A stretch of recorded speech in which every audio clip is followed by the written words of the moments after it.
Metal meditation.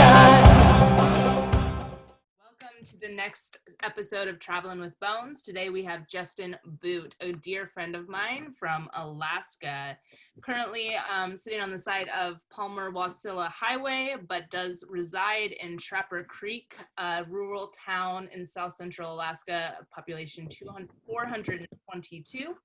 He is a honky-tonk player, a festival host, a dear friend of mine, and a DIY man of many trades. How are you doing, Justin? Not terrible at all. Just got done. Me and Thor put a new receiver on his truck, fixed his trailer lights, then went out and bucked up and split 2 cords of wood and put them on the truck and trailer. So I'll get paid tomorrow when we deliver it. It'll be awesome. I'm happy about it. That's for sure.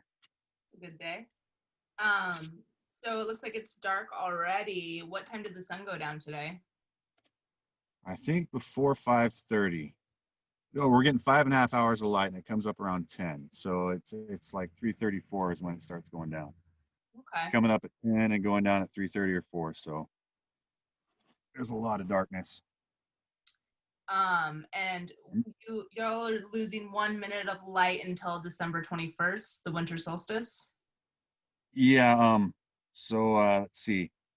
June 21st is the summer solstice, which is the longest day, and it's like 3 or 4 hours of dark, which is really twilight. It doesn't really get dark. And then September 21st is the equinox. And I think that's when it's changing the fastest. We lose about 6 minutes a day for a stretch there, and it's slower right at the start and the finish, you know. And then December 21st is the winter solstice, and the days start getting longer. And then March 21st is the spring equinox, and they're equal again. And then, of course, back to June when they're long. Mm-hmm. So as an Alaskan, you're like acutely aware of all those cycles for sure. Yeah, I've definitely been to some summer and winter solstice parties. Alaskans take those holidays pretty seriously, as they should. Light is precious, which I never realized until I spent some time in Alaska in the winter. Yeah, so tell me a little bit about how you ended up in Alaska, because as you are not, you weren't born there. Yeah, I was born in Kansas and went to elementary school in Colorado and middle school in Arizona. And then my freshman year in high school, I came and lived with my uncle Carol Martin down in Kenai. His son James had died the year before in the 1988 Ryan air crash, and so I came to keep him company, help him do his chores, fed the hogs, watered the cows, That's and been here ever since. yeah. So so you are Lakota Sioux Native American? Yeah, I'm a member of the Cheyenne River tribe, Cheyenne River Sioux tribe, out of Eagle Butte, South Dakota. It's the reservation directly south of Standing Rock. They're actually joined. They share a border. Mm-hmm. I've only been there once or twice, I think, with my dad for an evening or two. But my grandfather marched across in World War II. My grandfather marched across North Africa with General Patton, chasing Rommel, the Desert Fox, killing Nazis. And he left the reservation and never went back. He actually worked for Boeing building airplanes after the war out in California, and then retired in Oklahoma. My grandmother was Cherokee and my father was Lakota, or grandfather was Lakota. And so I'm actually a quarter Lakota and an eighth Cherokee after all boils down. Okay. Wow. What incredible heritage. So what was it like being Native American in Alaska growing up? I guess I'm a little darker complected, but I was always fitting in with you know cowboy culture really. So I didn't even really think of myself as an Indian. I was like, I've got Indian in me, you know. Hmm. So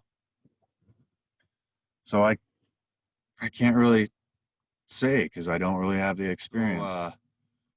Growing up, I was always the only one. All the places I lived, I was like the only native, you know. And so it was interesting, cool. But I mean, I wasn't didn't know anything about my culture or any of that stuff. And then I came to Alaska, and there are a lot. There's a uh, larger percentage per capita native population up here. So, and I worked from when I was like 15 to 20. I worked surveying native allotments out in the villages, and so I got to like see Native Alaskan culture. I got to help set a net for salmon on is that the Eek River outside of Eek. I herded reindeer in Teller. I got to go to see the Yukon fiddlers. I got to eat muktuk, gudak. Um, so like the only native culture that I'm familiar with is the Alaskan native Um, culture. from my experience and your, general experience in Anchorage, Alaska, you'll see a lot of how do you say it, mistreatment of Alaskan natives. You'll see a lot of houseless Alaskan natives on the side of the road, sleeping in the snow, literally. And I was wondering if have you noticed any change in the treatment of Alaskan natives over the years in Anchorage or just Alaska in general? No, it's always been the same. Yeah. It's always been the same. Like to get to the villages, like you can't drive there. You can only fly, and it's like a $600 ticket, you know. So I mean, if you come to town, go to Costco and run out of money or miss your plane, you might be stuck here with like no resources, no friends, nothing. And Anchorage is a huge town compared to like Eek or Teller, like 300 to 800 people, in those villages. So it's easy to get lost, and America in general has got the complete wrong attitude about homelessness as it is. Like you don't punish somebody for being poor. Like it's not their choice.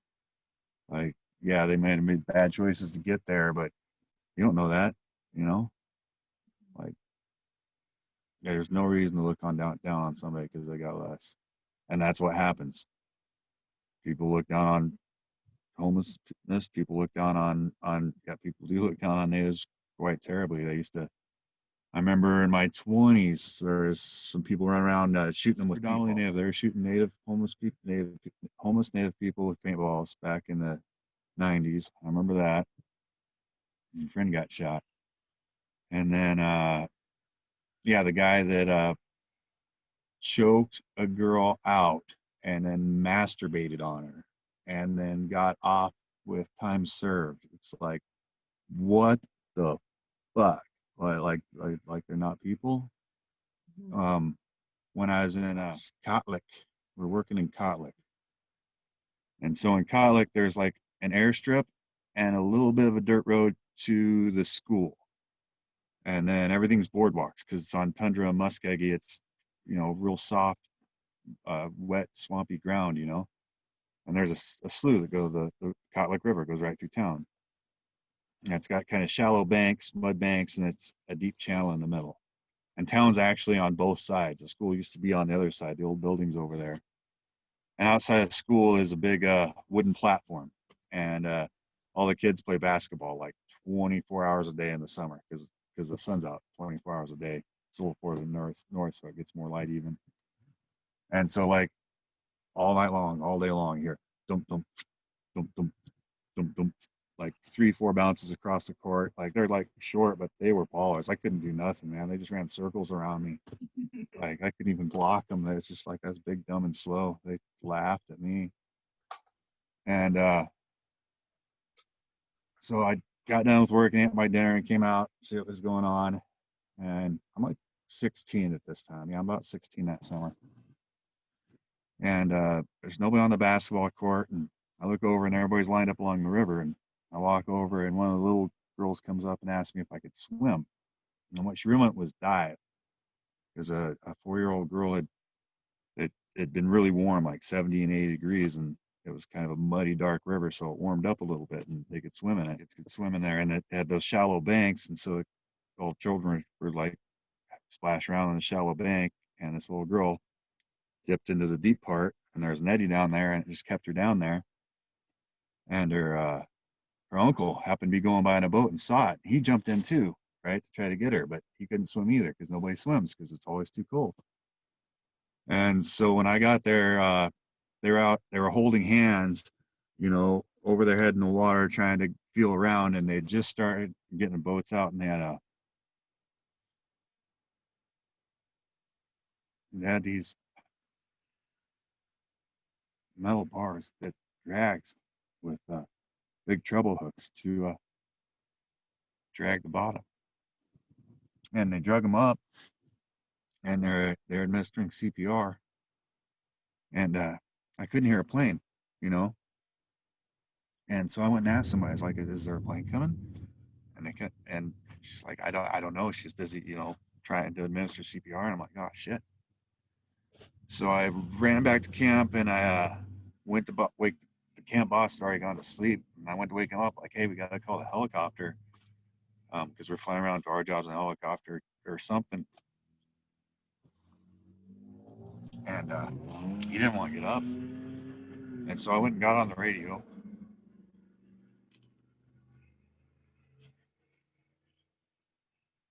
And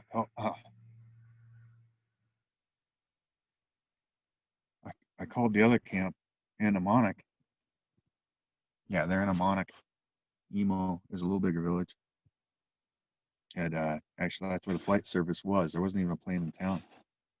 And Kotlik,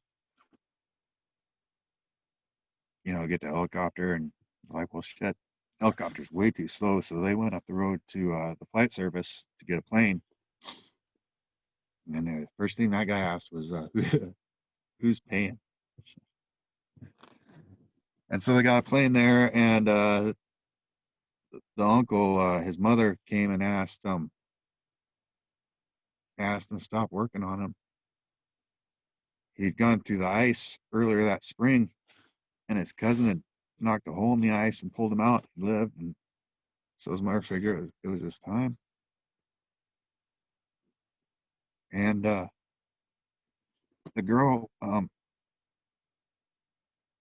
she was showing signs of coming around, so they flew her to Bethel, and they revived her, but she was brain dead and didn't survive either. And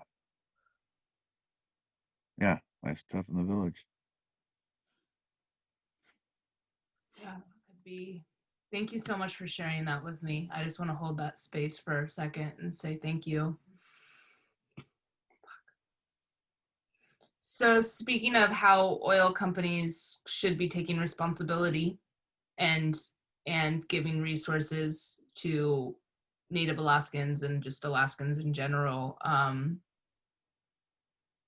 some of the ways that you live, you fish. I've personally had your canned moose from your hunting, which is delicious, by the way. I no longer eat. I don't think I even ate meat then, but I still had moose because it was delicious. But so where I'm getting at is just basically how climate change has affected Alaska. Like I feel like you can see it, you just see it before your eyes. It's not something you read in an article. Like you can see the climate change everywhere you go in Alaska.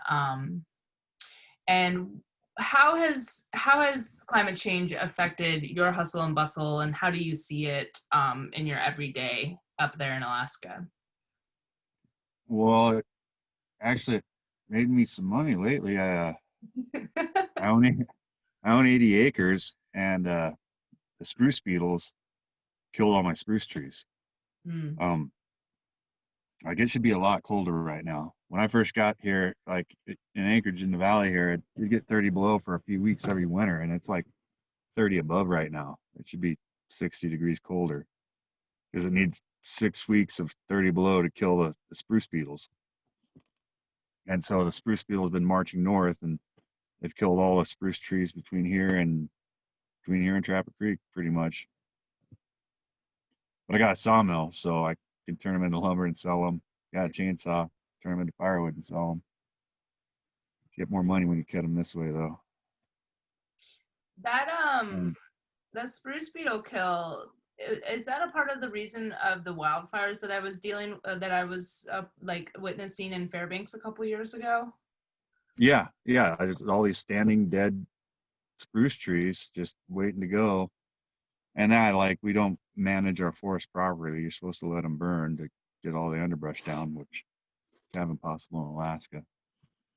Right. But yeah, there's all kinds of fuel, high winds, dry conditions because of climate change, and yeah, big fires that lasted for weeks and burned thousands of acres, hundreds of thousands of acres, I think, displaced a lot of people.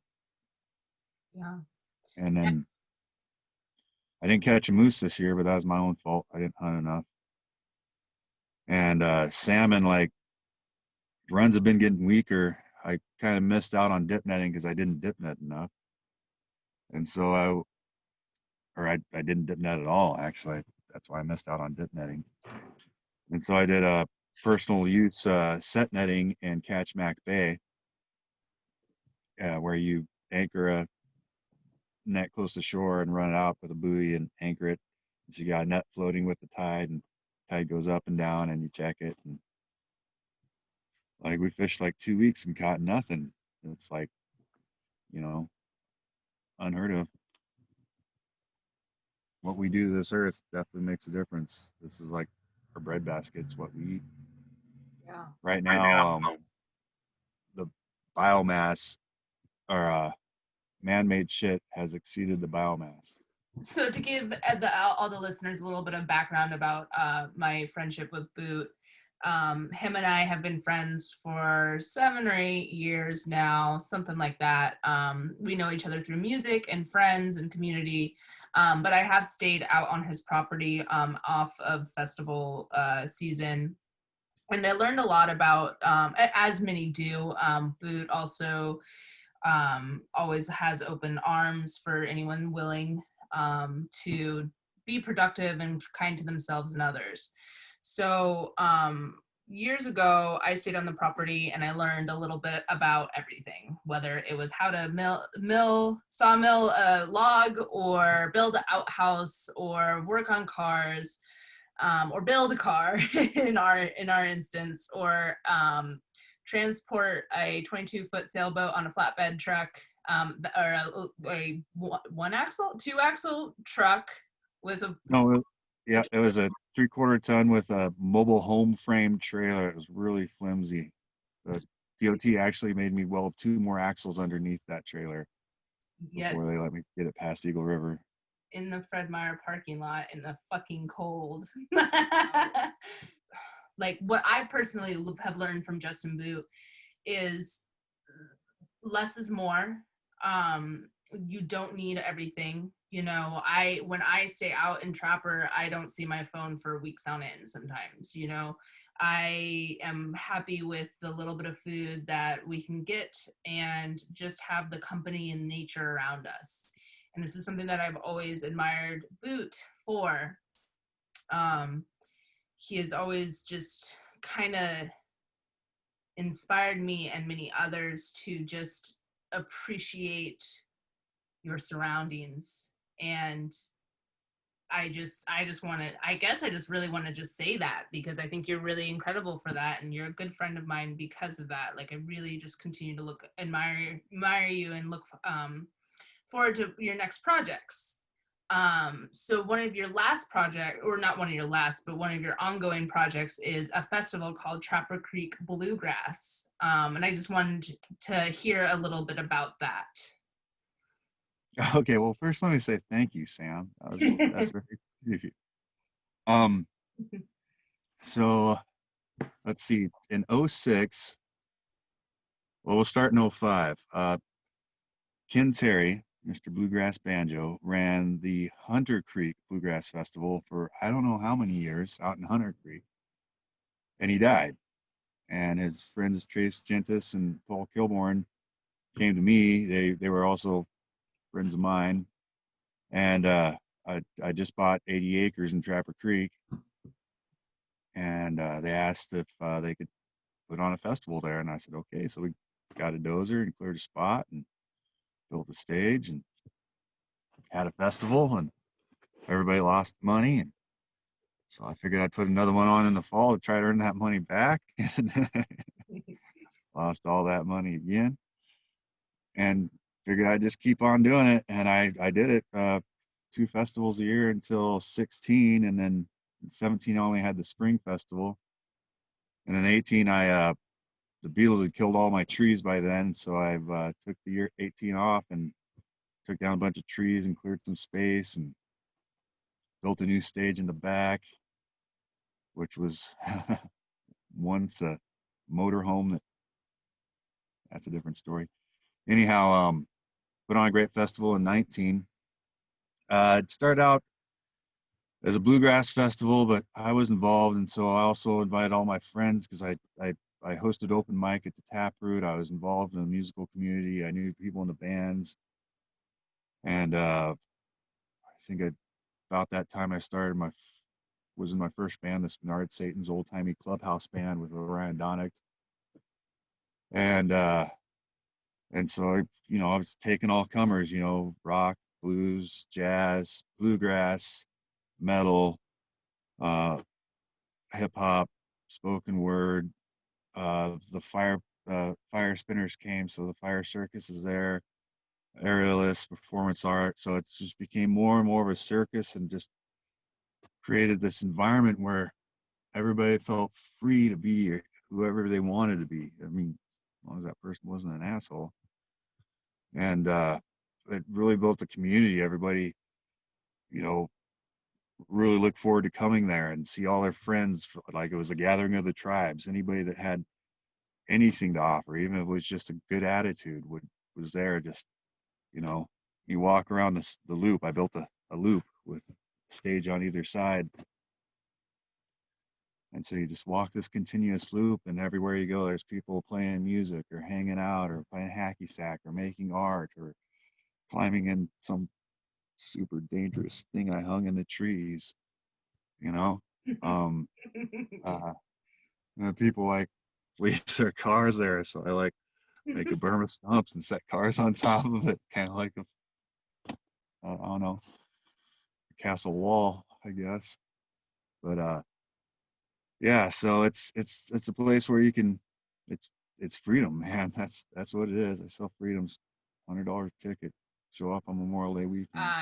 One of my favorite bluegrass festivals of yours was watching you and Donnie Wiggins roll up in a old like RV, and it's stripped down in the back because y'all needed a stage because of noise ordinance and noise complaints. So, and this is in the middle of the festival, and you being you, it's like, okay, I can problem solve this. And here comes you and Donnie Wiggins, and Donnie Wiggins has a boat pump in his hand, and this boat pump is acting as an active fuel pump to get the stage to the show, because you cannot let the show must go on. Um, and you just find all these different creative, inventive ways to make sure that people have community, and I think it's really beautiful. Yeah, Donnie screws that bulb for 60 miles to get that thing there. Hear him tell that story. So, how has COVID affected Trapper Creek Bluegrass directly, as well as your music career?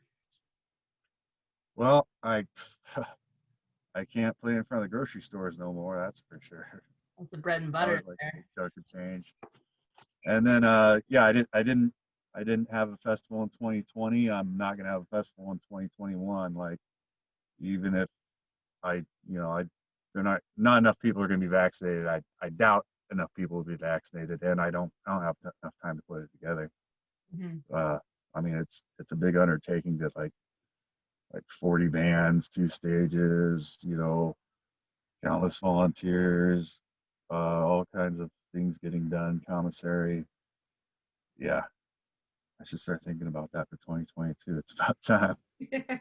About that time.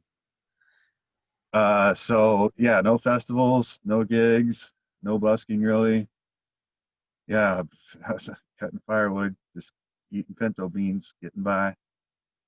Yeah. Um, I started an online variety show, maybe.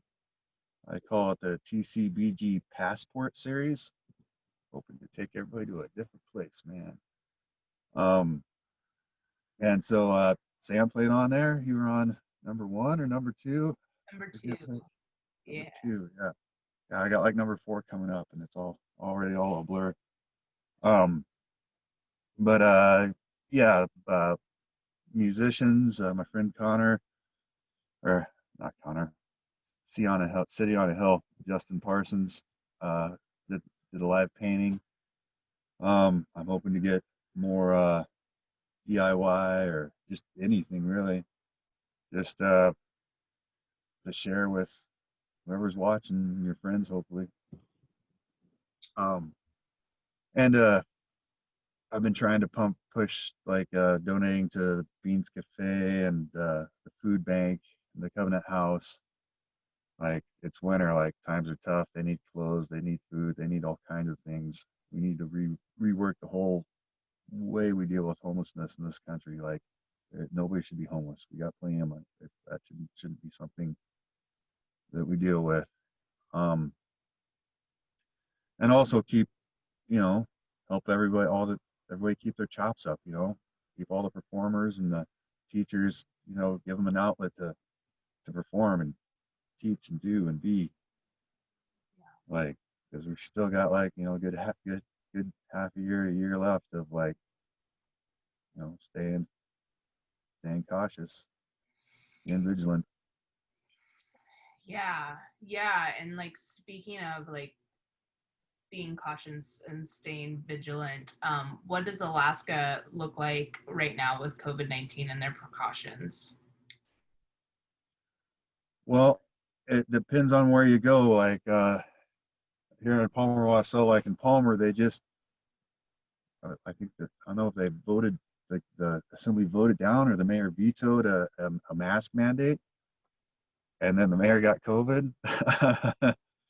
I mean, you go in the store and like maybe the clerk's wearing a mask, maybe their nose is covered. Anchorage has a mask mandate everywhere you go. People are wearing masks. I wear my mask everywhere I go. Actually need to make an appointment with the blood bank this week, but I've had COVID recovered, so I supposedly have antibodies, but I don't know that, Yeah. you know.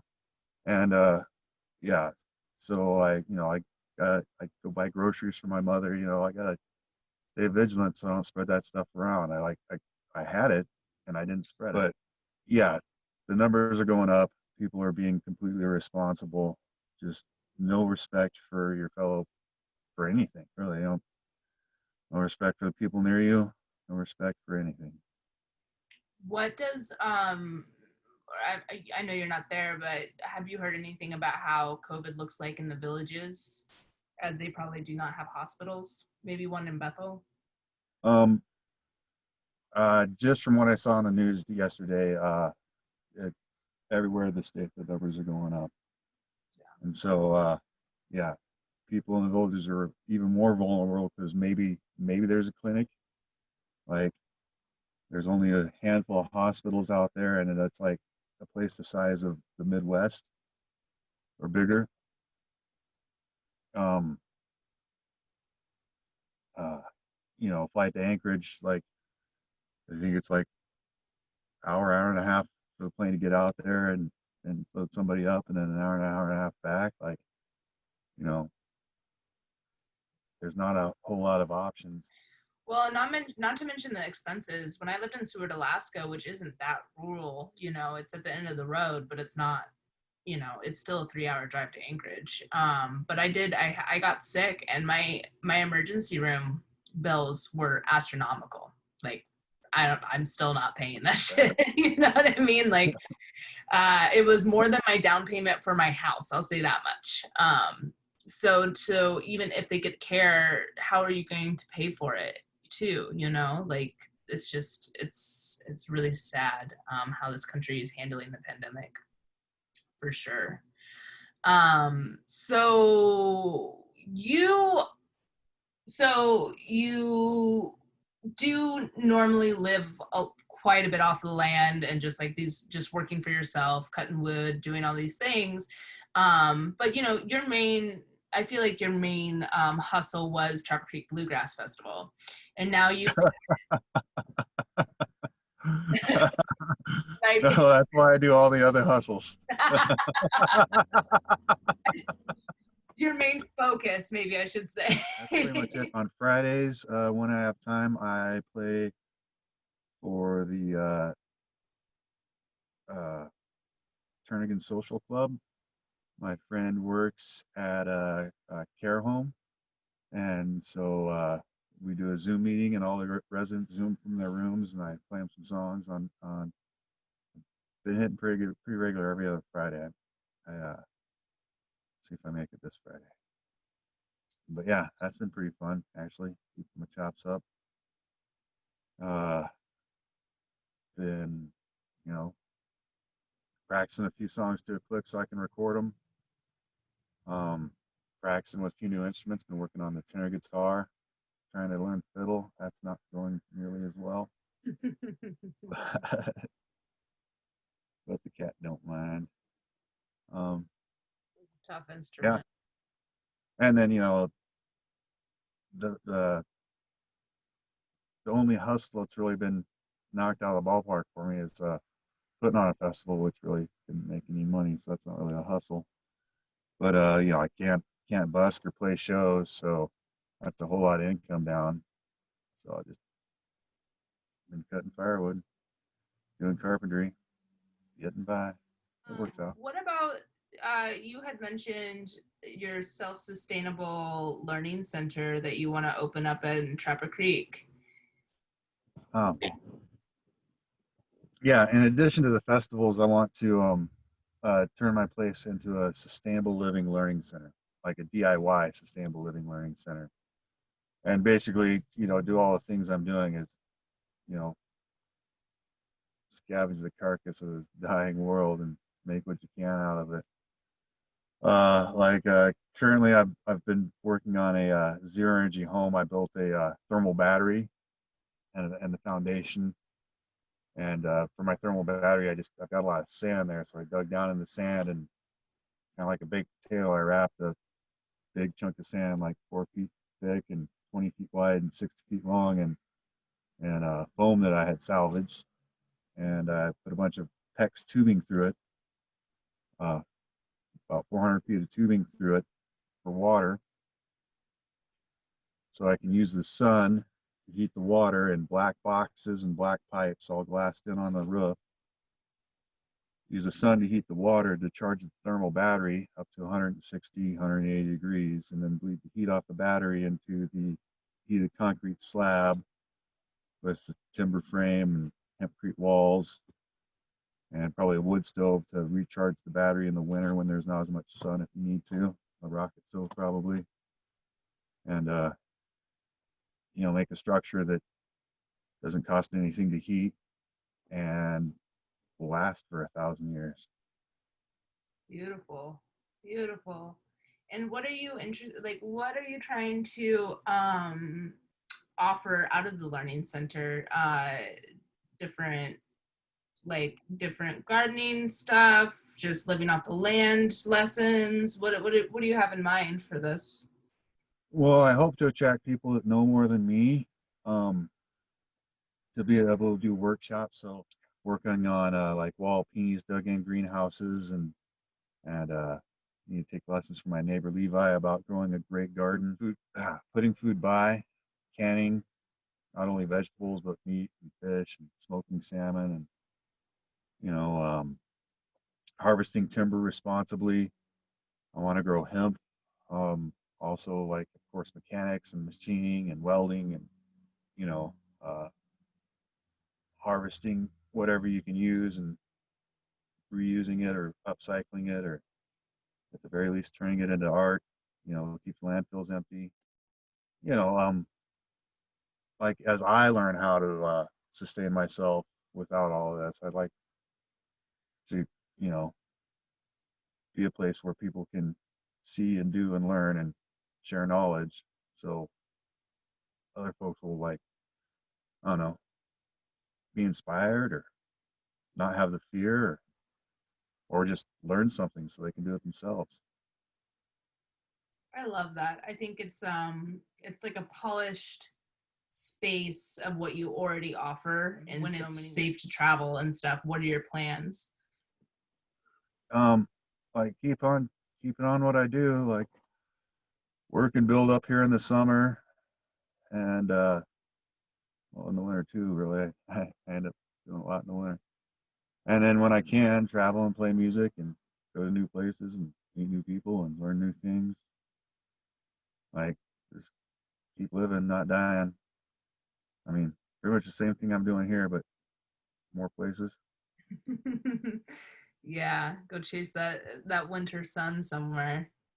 All right. Well, Boot, it was really good having this interview with you. I'm sure this is the first of many, and all of you listeners out there, make sure you check out TCBG Passport Series, and I'll put all of the links that you need to know in this article or YouTube channel or podcast that you're listening to. So, thanks, Boot. I appreciate you. Right on. Thank you very much, Sam. This is a lot of fun, and I look forward to doing it again. I look forward to reading your article. I hope seeing the podcast. I hope I don't sound silly. Oh, you won't. You won't. All right. Well, take care, stay warm, and I'll talk to you soon. All right. Good night. Okay. Good night. Kwekwe Sagidwin. Traveling with Bones is Indigenous Glass approved. Traveling with Bones is juice approved. Black Lives Matter, y'all. Traveling with Bones is Fish Guts approved. Meditation.